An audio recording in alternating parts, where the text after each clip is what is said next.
William Morrow and HarperAudio present The Last Boss of Brighton, Boris Biba Nayfeld and the Rise of the Russian Mob in America by Douglas Century, read by Pratt and Gregory Korostishevsky.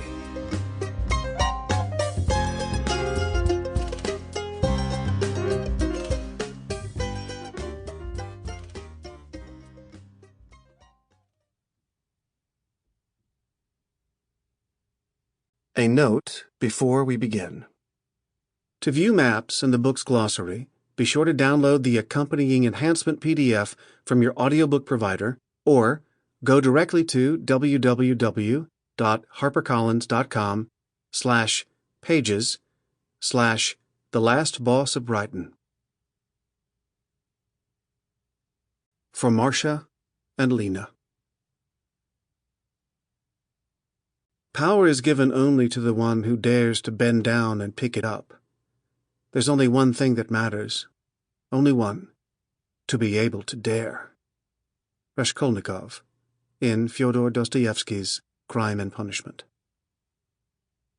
The basic creed of the gangster, and for that matter of any other type of criminal, is that whatever a man has is his only as long as he can keep it, and that the one who takes it away from him has not done anything wrong, but has merely demonstrated his smartness. Herbert Asbury, The Gangs of New York. Author's Note. When I embarked on this project by asking Boris Nayfeld to tell me the story of his life, I found him to be frank and forthcoming.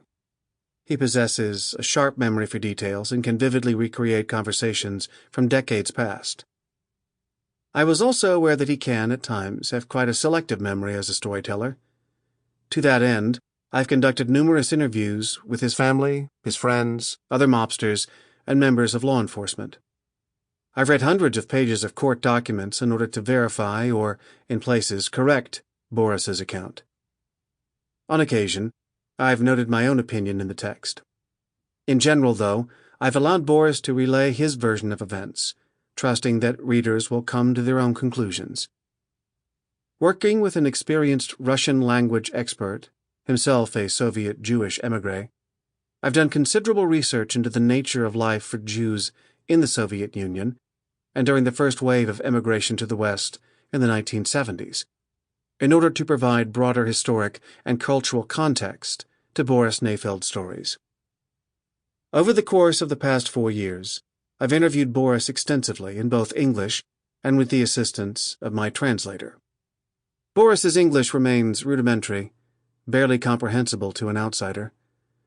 In Russian, he is a chameleon, by turns erudite and earthy, his conversations filled with criminal slang, known as fenya, as well as literary allusions, Russian proverbs, Yiddish idioms, and his own neologisms. All his quotations in the book have been professionally translated from Russian and slightly edited for clarity.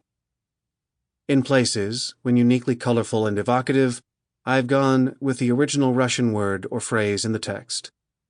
Readers will find an extensive glossary on the enhancement to help them navigate this richly complex linguistic terrain.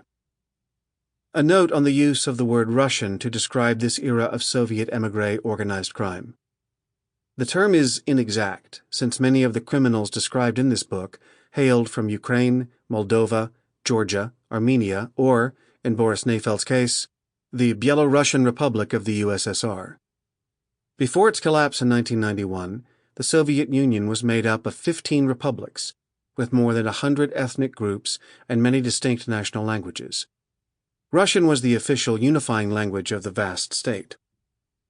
Almost all the Soviet émigré criminals who came to the West were described both by the media and law enforcement as Russians.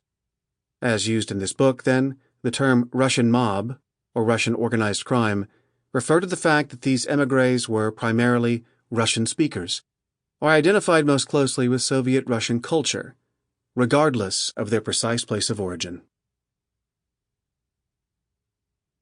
Prelude. Sample complete. Ready to continue?